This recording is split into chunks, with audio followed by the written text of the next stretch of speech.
So there I am. I'm sitting in a place called the Institute for Defense Analyses, which has shuttle buses running every 15 minutes from that funny five-sided building up the road from us.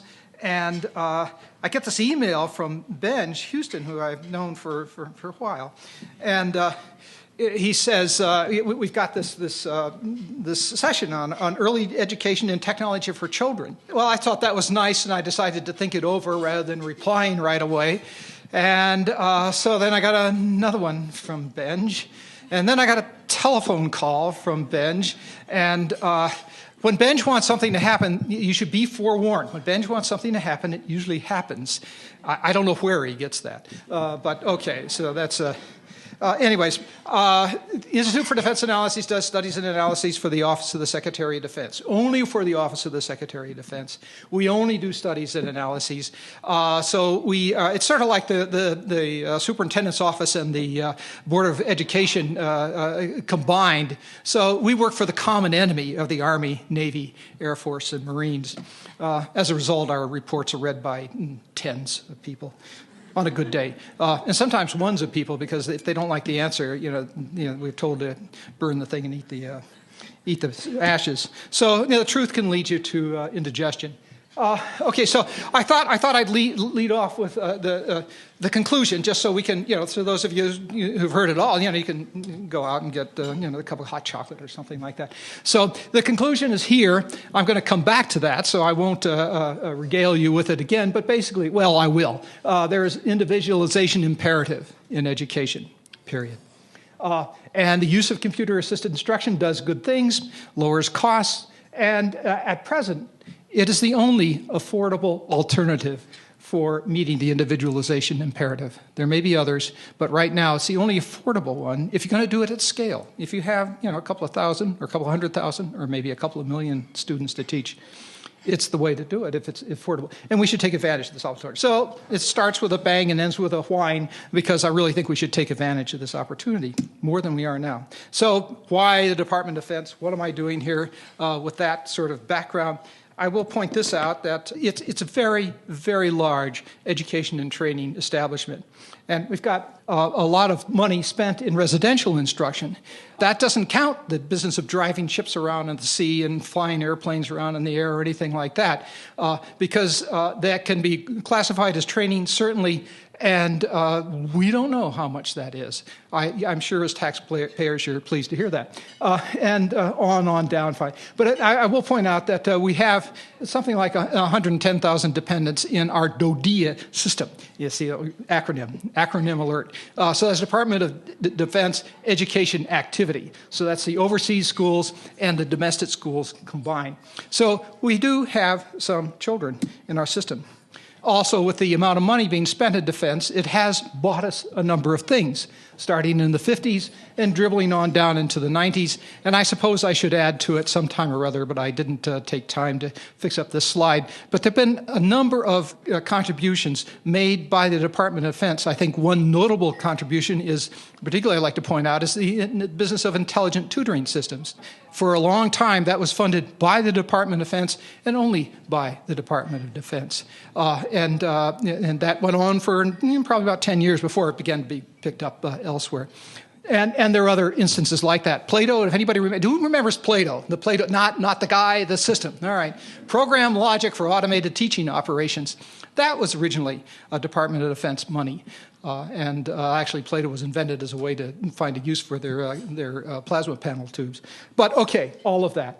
So there's a lot going on, and one of the themes I would like to introduce to this chance to regale you all with all this stuff is that there really ought to be more communication and transfer of knowledge, if you will, between the education communities and the training communities. There really ought to, we ought to do more of that. Most of the people in the training business came from someplace in education, so they know a little bit about that.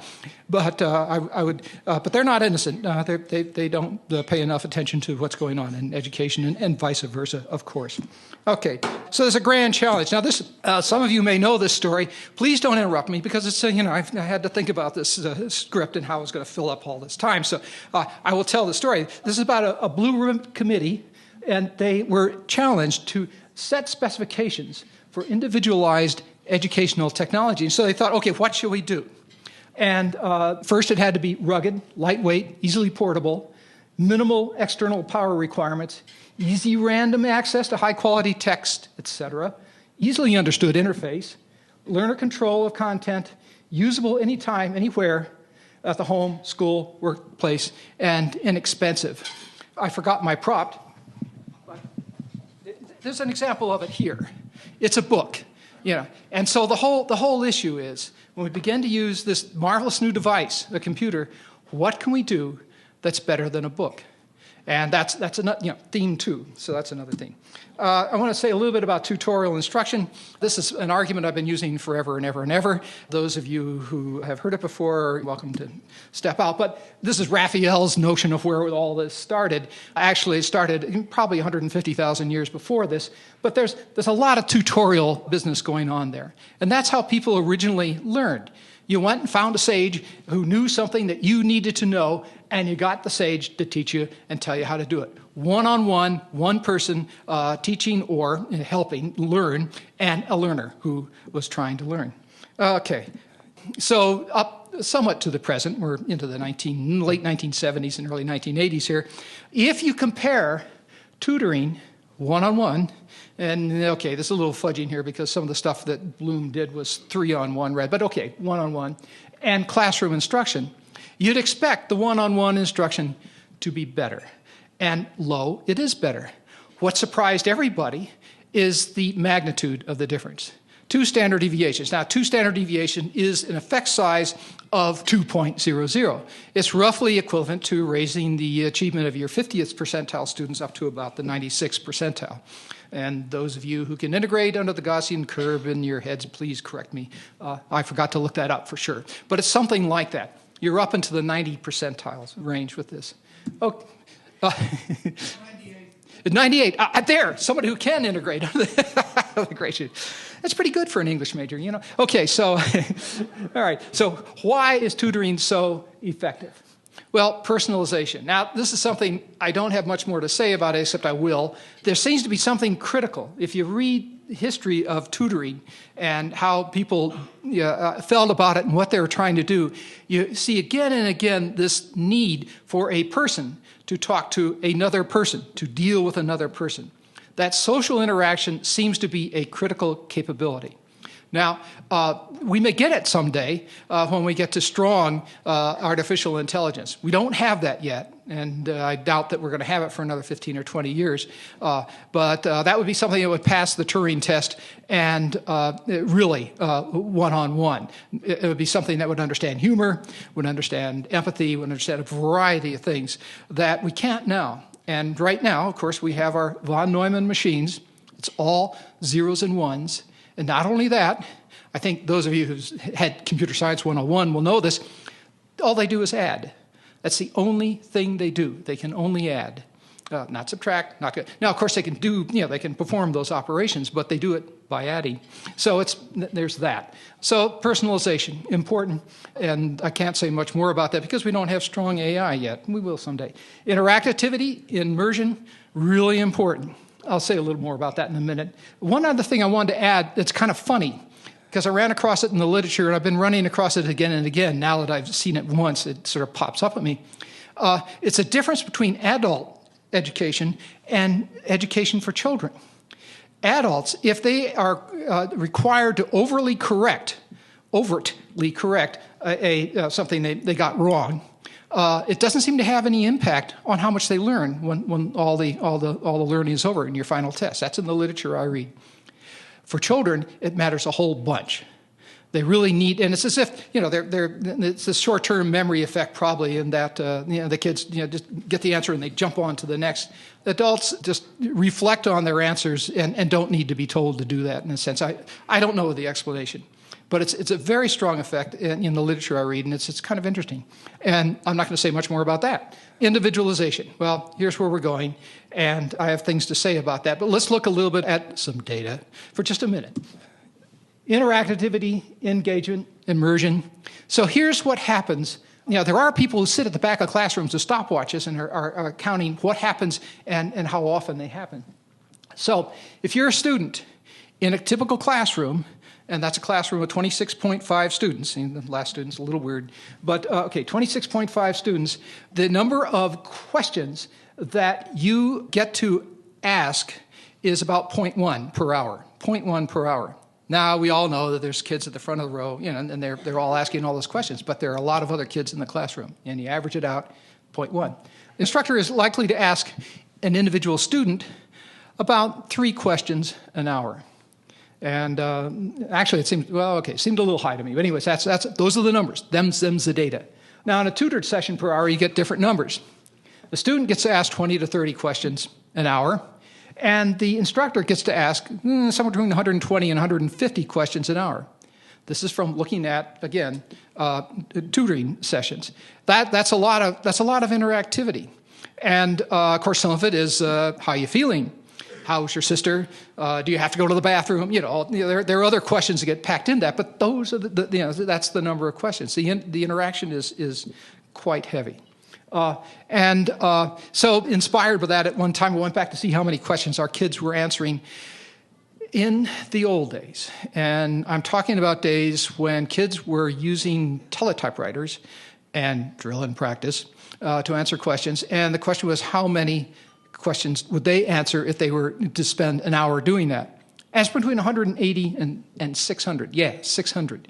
Now, of course, the kids weren't on the systems for 600 minutes. Some of them, the sessions varied from 10 minutes to 20 minutes, so it wasn't quite that heavy.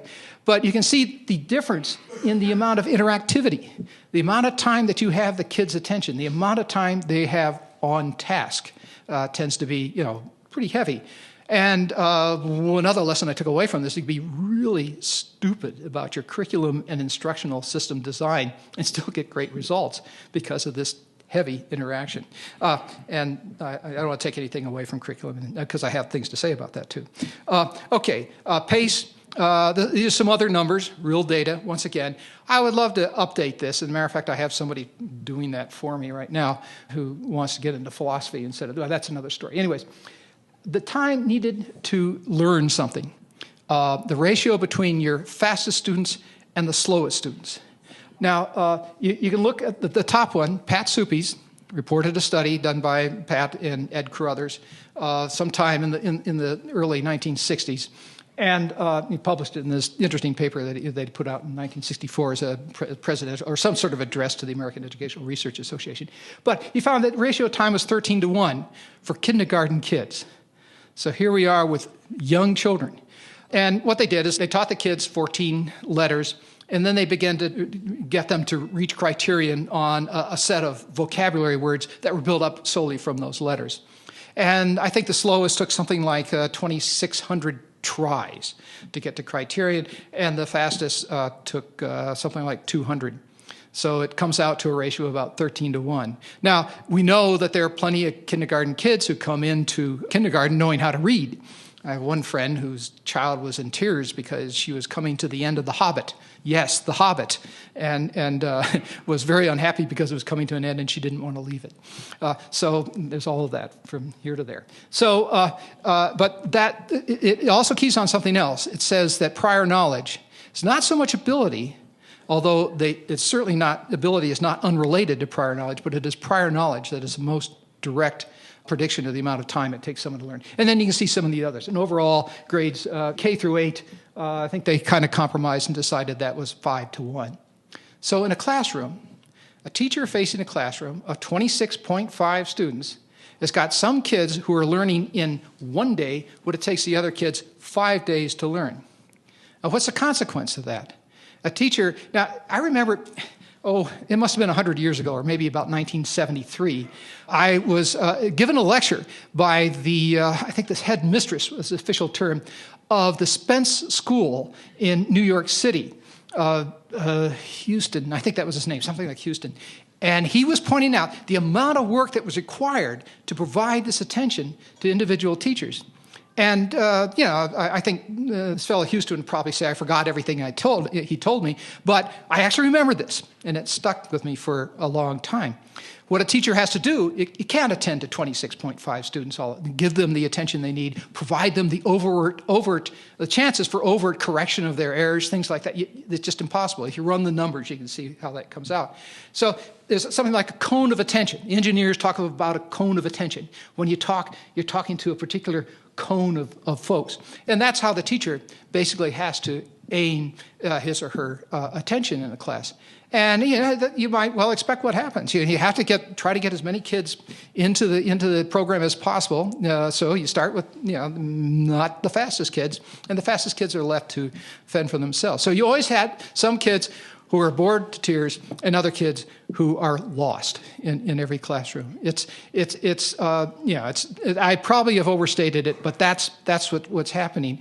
And I would claim that the loss of time for our brightest kids is also a real loss.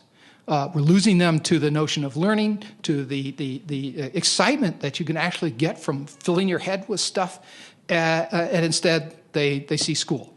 And it's just, so there's plenty of problems on both sides. Okay, so that's interaction. About individualization, about time. So I threw some quotes in here. I tried to find the original 4th century quote. It's somewhere or other in my mess of material. But so I'm sorry I had to get to some guy modern, E.L. Thorndike, 1906. But he says, the principal consequence of the fact of individual differences. Individual differences is one of the most solid findings we have in experimental psychology, and there aren't a lot of solid findings.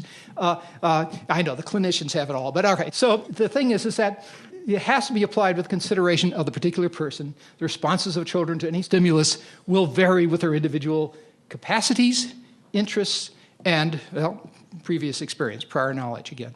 So that's 1906.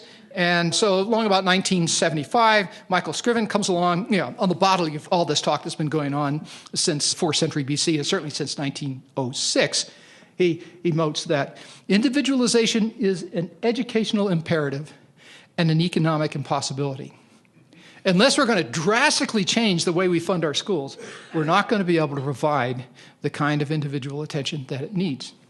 Now, there's a solution to us. I'm coming to this. Don't dismay. But anyways, that's the way it is. And of course, the solution is, what would you expect from me?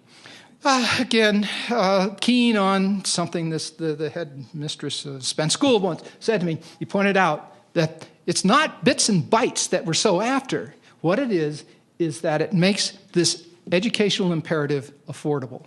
We can actually do this with our I don't know about our current budgets, but with most budgets we can do it. Okay, so about technology and instruction. This is something else I picked up from somebody named Bunderson. Everybody remember Vic? Anybody remember Vic? I do. Anyways. Okay. But he used to say there were a couple of revolutions, and so I expanded it to 3, and of course said a little more about it, being hard to shut up. So the first revolution in learning was content. Writing made the content of learning available anytime, anywhere. You didn't have to go seek out the sage. All you had to do was load yourself up with a bunch of mud tablets, and you could carry them off somewhere and read them, or something, the equivalent. Okay, so that's writing. Books.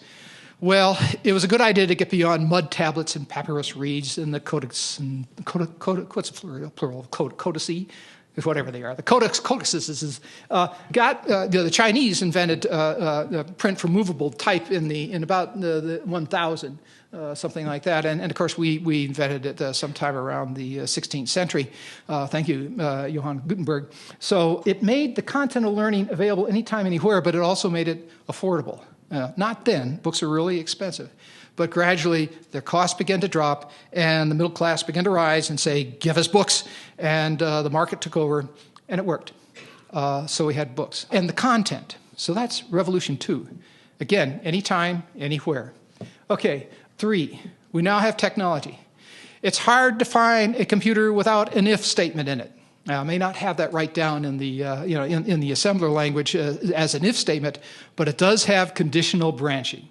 You can say, if such is the case, then go here, and if it's not the case, go there, and that gives us a tremendous amount of power because it means in the speed of light, as somebody used to say, you can change what you're doing with a student very quickly and with great agility. So it says not only is affordable content made available now, but the interactions of learning. And you can see where I might be going on this because we're getting back to Plato's Academy and the tutoring and all of that. Okay, so I'm not going to say words about drill and practice. Now, it's become very fashionable to talk about drill and kill. And you hear that all the time. It's a nice, snappy phrase and a great bumper sticker, but it's wrong. If it's done right, the kids love it. Our kids all really took to it. The threat that the teacher had on it any day was that, you don't behave yourself, Johnny, you ain't going to go to the computers. Well, they didn't say ain't, but okay, you're not going to go to the computers. It worked. And I remember even other ancillary, I can't resist this one anecdote. Some reason we got these chairs with wheelies on it, which was not so bad, but they also could spin. So you got kindergartner and first grade kids sitting on these things that can spin, and you could drive yourself crazy. But there was one little kid, Franklin Orovio. I hope IRB doesn't come get me because I've let the name out. But Franklin Orovio had real problems in class because he was AHD. I didn't use those terms back in those days, but he was certainly hyperactive. What he would do, all of a sudden, we began noticing his math scores. This was in math, drill and practice. His math scores were going up and up. Why was that? Because he would sit at the computer, hit a key, and twirl that chair around, and then hit another key and twirl the chair around. It sort of absorbed all this energy, this need to move, to jump up and down, and it worked. And the kid liked it, and the kid learned. So I want to say a lot about drill and practice because I think it's maligned and it holds great promise for us. And I'll show you in a minute why, more specifically why I think that promise exists. But here's the Strands approach. This is what Pat Suppies developed with other folks, with help from his harmless drudges and graduate students and so forth. But you start with an exceedingly detailed analysis of the subject matter. We went through textbooks, curriculum guides, state guides, standards such as they were, everything we could get our hands on. We did all of that. And then from that, we decided what they were teaching out there and when. And then, so that produced the curriculum, the sort of amalgam of all that stuff. We had supplementary individualized instruction appropriate for each level's achievement. That's what drill and practice will provide. Again, you got to have people in this. I'm not saying that the whole thing's got to be done by a machine. But the role of the person changes, and you've heard all of that, and I have a little more to say about that because I can't resist it. Acceleration where appropriate, repeated practice where necessary. Let's get into that overt corrections. And a daily profile. I want to emphasize this, a daily profile. We test our kids at the end of 4th and 8th grade and say we know what's happening. Or we test them 3 times a year and say we know what's happening. This is daily. Every day, because we're using a computer, we can tell the teacher, with regard to these, corners of the subject area, not math, but things like horizontal addition and division and all that stuff, how this particular kid is doing, what progress they're making every day. It's easy, this is not a difficult problem because it's recorded as the kid progresses through the materials. So that's, and actually, I wish I'd written this up. We got to thinking, well, we have these beginning of year workshops to show the teachers what we had. We would go visit the teachers. We had people who would, make the rounds, talk to all the teachers. We'd found that some used those reports and some didn't. And so I went to check on some of the teachers who were actually using the reports in their classroom. And their, the improvements were up, way up, over those who did not use them. Now, I didn't write it up, and I should have. But anyways, that is a benefit, and there were data, and I'm sorry. You can't do everything. This is what the curriculum looked like when we were finished. You start with number concepts, drill horizontal addition, subtraction, blah, blah, blah, blah, all the way down to negative numbers in grade 6. And we got fancy with this, of course. It's a PT and PP. So PT is percentage time spent, and PP is percentage problems that they received in each of those strands. Now, this adds up to about grade 2, and then about grade 2.5 or so, it's cut off at the bottom. So I'm not covering all the strands in this, so you don't get the whole business. So if those of you who are really smart may want to add up some of the first things and see that they add up to 100%, but they don't later on. And okay, that's why, because some of it's missing. But this gave us all sorts of opportunities. This was something called the Institute for Mathematical Studies and Social Sciences. So, of course, we had to have some fun with regression equations. And so we started doing things like predicting the amount of time it took an individual student to reach criterion levels. And I know you want to go into this a lot in detail, but I'm not going. I just want to say it's serious. It's semi-serious stuff because people say drill and kill, just throw items at the kids and go about your business. This was carefully designed curriculum and based on what we knew was going on in the schools and trying to meet the needs of the schools. And then we had this trajectory, Suppi's called it trajectory theory. I'm not so sure how theoretical it was, but the notion here, I had the thought that, okay, if they're spending some time in this stupid curriculum, then we should be able to predict on a standard score, like the Iowa Test of Basic Skills, what they know, certainly in the areas where we're teaching them. And this is what we got. We got these we had a little model and all that sort of stuff. But the only thing I'd report from this is that this model was accurate to plus or minus a tenth of a grade placement. Now, grade placements were wonderful standard scores. I don't know if they told you much about what grade the kid ought to be in. That's a different matter. But they were very good standard scores. We thought. I still think so. And that's pretty fine, pretty accurate. So for 90% of the predictions we made, they were within a tenth of a grade placement. And then, of course, still we got into the optimization problem, and we started thinking about. You've got all these items that you want the kid to master at the end of the year, and given that you want to have a certain amount of time today, and this kid, and the items that he's mastered thus far, what items do we give him next? And that got to be a dandy optimization problem. We used operations research and control theory. And again, it was kind of neat. And we even used some stuff in psychology.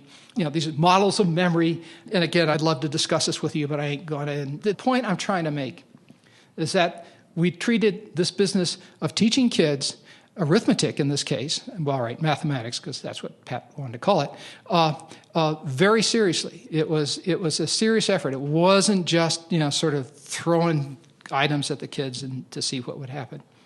And it was successful. We did not have an effect size less than 1-0 for any of the math stuff. This business was with American Indian students and hearing impaired students, and they were making about 3 times the kind of progress they would make during their school year than they would have ordinarily. So, it was good stuff. And we applied it to reading. Dick Atkinson and I developed this reading program that also worked very well, using all the same thing. It's not difficult. What I'm saying is that this is stuff we know how to do, and it's not hard to do. You can throw all that optimization stuff and regressions out, and still. And as a matter of fact, I'm not sure what they bought us anyways. And it was kind of fun, you tenure and stuff like that by writing up papers like that. So, I'm not sure how much that bought us. But the other stuff, analyzing things, putting them into strands, allocating time, number of problems to those strands, adjusting it for each individual student's progress works very well. And there's other stuff going on at this time, and this is more common and is used widely today. The outer shell here is Keller's personalized system of instruction. What you do is you divide everything up into modules. You test before they go into the module. If they pass the module, you skip it. If they don't pass the module, then they have to go in and learn the stuff in it. And then they have a post-test afterward, and if they fail the post-test, they have to go back and do something equivalent to it again. Okay, that's Keller's. And, of course, it was great. His first article on it said, "Goodbye, teacher." And I can't remember what the second article was, but basically he found that the administrative load for this on the teacher was just impossible, and it had to give up. It had good results. And then this business in the middle, of course, is Crowderian intrinsic programming. Skinner is often given credit for his extrinsic programming and doing that, and it showed how this stuff might be done. But this is more macro, if you will, and Crowder's programming is the kind that everybody uses. And these are the kind of items that would go into that. They should be familiar to you all. You ask a question. If he gets it right, he goes on to the next one. If he gets it wrong, then there's a key in the question that tells you what this student doesn't know, and you go give him some remediation on that. It's cool. And it doesn't work all that well, but it works better than otherwise. And it's something that could be done on paper. Okay, so that's the stuff that was going on in those days. And you might ask, did it work? Okay, here's some data. I looked at this. This is about 12 years old or something like that. Actually, it's more than that. It's probably based on studies 1990 and prior to that. But it's mostly exactly the sort of stuff I showed you. It had, a lot of Soupy's stuff in it because Soupy's data in there because it was handy, but also a bunch of other studies. And there are, 233 studies. And they're very gross because they can just compare classroom instruction to using computers somehow or other, and there's a modicum of methodological rigor I assumed for these, or I imposed on the studies I chose there. But computer-based instruction, so you get about a standard deviation, an effect size of about 0.4, which raises the ability of your 50th percentile students up to about the 62nd percentile. Not great, but it's something. And then interactive multimedia, raised it up more. So the multimedia was buying you something, got you up to about 0.5, raising your 50th percentile students up to about the 69th percentile. I won't say much about the intelligent tutoring systems because that stuff is by now pretty well out of date, but that's what we had in 1990. And you will note that one of them, there were at least 5 of these systems were able to get up to 1 standard deviation. So let's see what it is that we're trying to do here. What is the content and what are the objectives you're trying to meet? And of course I forgot my light pen, so I can't point this out to you, but in the lower left-hand corner, you've got stuff like facts, simple procedures, some concepts, simple concepts, or concepts that may be quite complicated but on the surface can be taught superficially. And then you're asking them to remember, understand, and apply those. Okay, that's one level of instruction. And apropos of that, here's what I have to say about that. We've known how to do that stuff, again, since the 1960s. There's no reason why a human teacher, and particularly the resources that a human teacher brings to the kids in the classroom, to spend time doing this kind of drill and practice stuff when it can be done by machine for the kids and they like it. And it keeps them busy because, after all, I remember that interactivity. They don't have a lot of time to go fiddle around anywhere else. The time on task pays you something, and the immersion pays you something. Okay, so what we need now is the stuff in the outer area here. The learning environments we are learning how to create, and we're mostly doing that with simulations and games. Why do I say simulations and games? Well, beyond drill and practice. So we get to something called constructivism. It annoys me in some sense because the education research community gets all wrapped up about constructivism. And the constructivists talk about putting students in situated, authentic environments and having them learn there. And the other people say, no, you've got to do direct instruction, et cetera. And I kind of think that, the direct instruction folks are really at home down there in that lower left-hand corner. It's important. You got to do that. All subject matter has something like that. But after that, what you really want folks to be able to do is apply, analyze, evaluate, create new stuff. And that's what we're trying to learn how to do now, and that's what we're using mostly simulations for. But I wanted to point out a couple of things here. The notion behind constructivism, the research behind that is quite solid. And you can go back to William James. Some people think he's a better writer than his brother Henry, and sometimes I think they're right. But he had a general law of perception that says, while part of what we perceive comes through our senses, from the object before us, another part, and it may be the larger part, always comes out of our mind. And as a matter of fact, we really liked it. For those of you who've been reading the fMRI literature, we really like it to come out of the hippocampus. So that's, of course, they didn't have fMRI tubes back in those days that I know. But it's interesting to see how old this idea and how well-standing and the authority behind it that's there from the beginning. Ulrich Neisser came out with, I think, a very seminal book. Again, he says the central assertion is seeing, hearing, and remembering are all acts of construction. When you remember something, you don't just drag something whole cloth up from memory. You reconstruct it to some extent. And to a lesser extent, down in that lower left-hand corner of the Anderson-Krathwohl thing. To a greater extent down the lower left-hand corner of the Anderson-Krathwohl matrix, you actually get closer to whole cloth stuff. As you begin to go up, you're getting farther and farther away from whole cloth, seeing, hearing, remembering, and learning, if you will, cognition. Okay, and here's our buddy. So, okay, that's experimental psychology speaking. And here comes James and John. They say in 1895, 5 years later than William James, education is the work of supplying the conditions to which, right, that's pedantry on my part, it should be that, having read Feller a long time ago, that will enable the psychical functions, we would say cognition these days, to mature and pass into higher functions in the freest and fullest manner. What that means is you're not just taking stuff that's in the teacher's head and shoveling it into students. You are passing cues into a very active activity, an active organism that's reconstructing what you're saying in accord with its own wiring. I mean, that's one of the things that's really interesting that's come out of the fMRI studies is that how individually many of us are wired. So it's not the business of feeding kids stuff, it's the business of creating an environment in which they learn. Okay, so that's what we had, simulation. People complain about constructivism, they say there's no data. Well, look, we in training have had this kind of data floating around for a while. I think, as I understand, that's Orville, as a matter of fact. I can't quite see, but I think that's Orville. So this is 1910, the Sanders teacher, and the idea was an authenticated, realistic environment for the student in which the student would learn. And we got tons of data on this, and I think the constructivists, if they wanted some support, might come around and look and see what we had to say about that. And of course, we've advanced our own stuff. We're almost up to what the games producers can do these days. Not quite, but we pay more for it anyways. And here's some other stuff. This is an extremely complicated display. I'm very fond of this because I want to tell you something about it.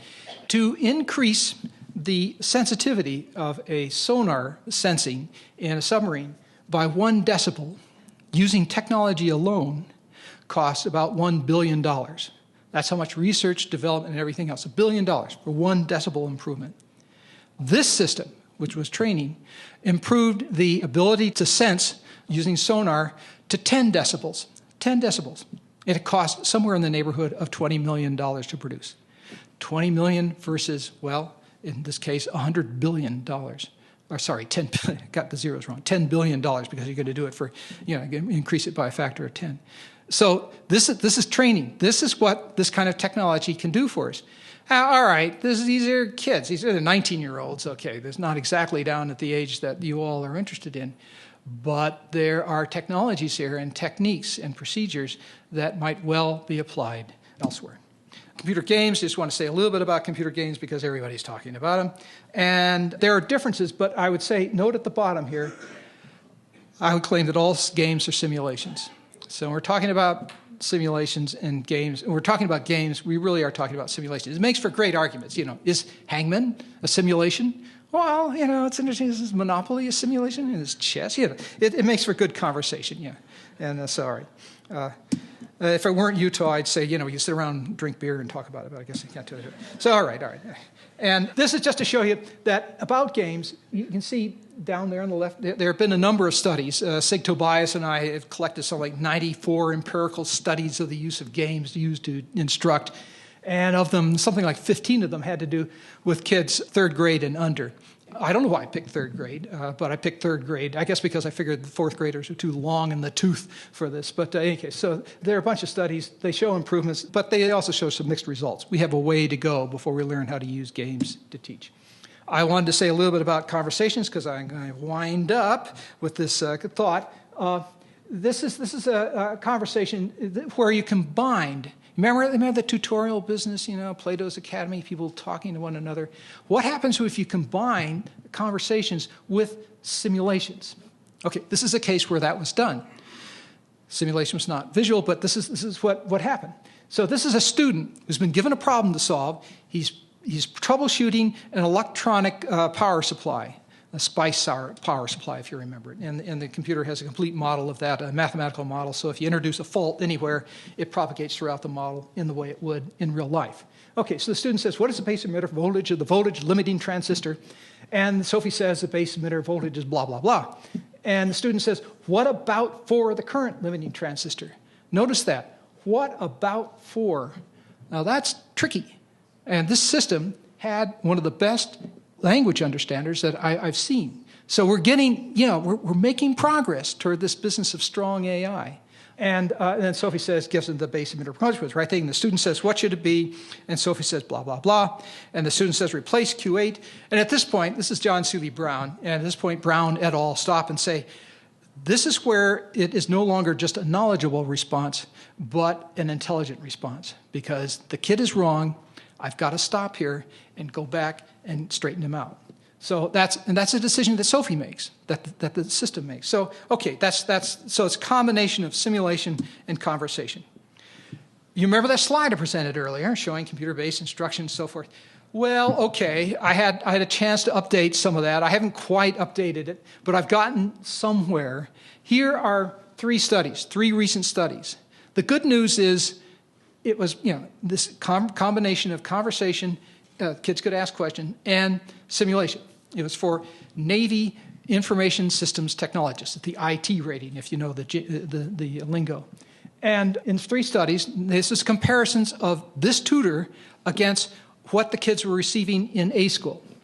And actually, the A school took a little longer, so the kids were having a little more time doing that. And I got a number of studies on this. This is something that's been going on for a few years. But you get count them, three standard deviations when you average across these. The largest standard deviation is 4.85. So we're talking about a difference that's sort of like taking your 50th percentile student and turning them into something close to 1 in a million. Sooner or later, the notions about using effect sizes, sort of are not all that helpful. But okay, it's a big number. It's astronomical, and so things like this can be done, and this is an expensive thingy to produce. Like $40 million.